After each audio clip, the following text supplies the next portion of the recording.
Hi there. Welcome to the first video for Math 4.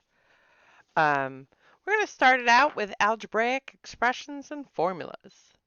Just some definitions here. A variable is a letter, also could be a symbol, but generally a letter, that represents a variety of different numbers.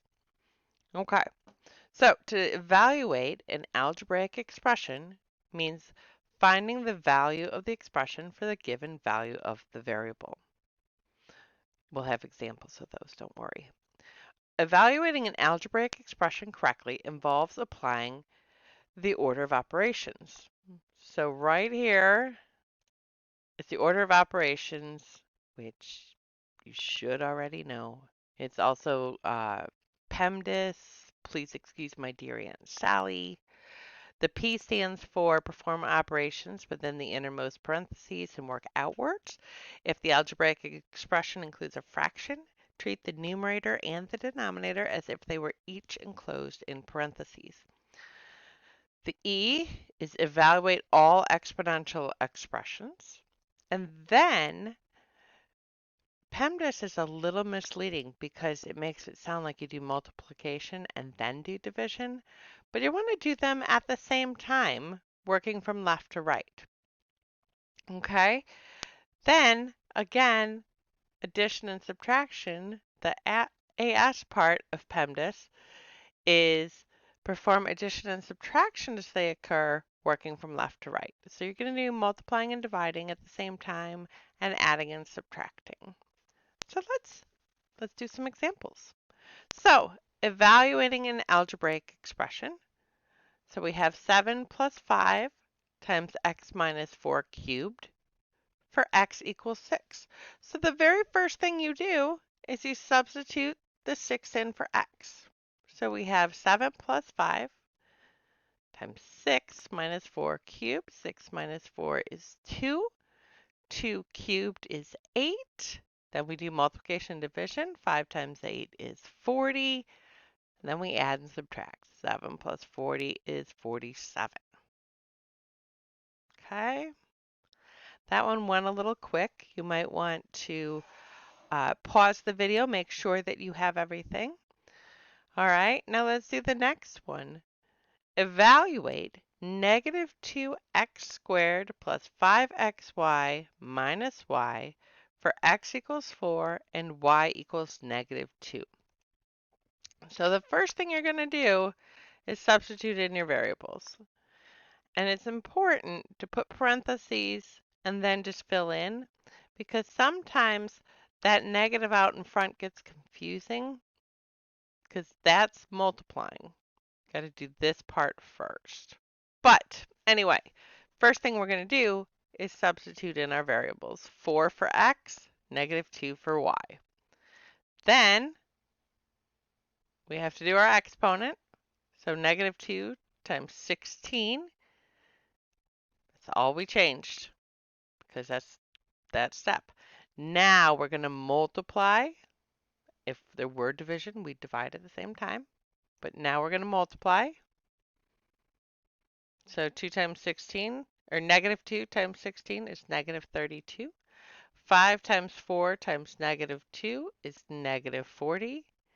And then minus negative 2 is 2. So when you subtract a negative, you add the opposite. And we end up with negative 74. That's our answer. So these are pretty straightforward. You substitute in for your value of x or y or both. And then you just use the order of operations to solve the problem. You should get a number as your answer. All right, here are some more definitions. An equation is formed when you have an equal sign between two algebraic expressions. A formula is an equation that uses a variable to express a relationship between two or more quantities. Mathematical modeling is the process of finding formulas to describe real-world phenomena. I do a lot of this in my graduate school work. Terms. Okay. Terms are something that we're going to hear a lot about. It's our parts of an algebraic expression that are substituted by separated by addition. I wrote or subtraction, but that's not really true. So if we have here 7x minus 9y minus 3, we have 7x. The number in front of, or the operation in front of the number goes with it. So we have negative 9y, and we have negative 3. That's how I like to think of it, is just, okay, those are what I have. You could also turn these into 7x plus negative 9y plus negative 3. And those would be your three terms. Okay, the coefficient is the number part. So if it's 7x, the number 7 is the coefficient. A constant is just a number. The factors are part of each term that are multiplied.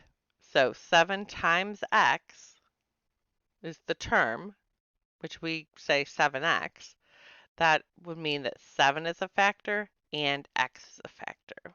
So like terms are terms that have the same variable factors. So 3x and 7x, it's exactly x. Okay, when I say same variable factors, it's important to note that this means the same letter to the same exponent. Okay, so you could have x to the 17th, you'd have to have another x to the 17th. If I have xy to the 4th, that is not a like term with x to the 4th y. The letters and exponents have to match exactly. Okay, let's do some examples. An algebraic expression is simplified when 1, the parentheses have been removed, and 2, like terms have been combined. Okay, so let's use the distributive property to remove the parentheses. So we're going to multiply the 6 out, and we're going to multiply the 10 out. So there we go. 6 times 2 is 12. 6 times 4 is 24. 10 times 4 is 40. 10 times 3 is 30. We have multiplied everything out. Now we need to look for some like terms. So we have a 12x squared. Do we have another x squared? Yes, we do. We have 40x squared. Then let's look what else we got. We got a 24x. Do I have another x? Yes, I do. I have 30x. So we're going to add those together. 12x squared plus 40x squared is 52x squared. 24x plus 30x is 54x. And that's our final answer. What about these? Can I combine these? No. These are the same variable, but they are not the same exponent. We cannot simplify any further.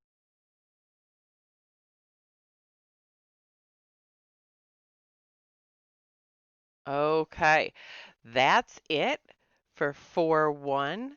You're going to continue on with 4-2 and 4-3.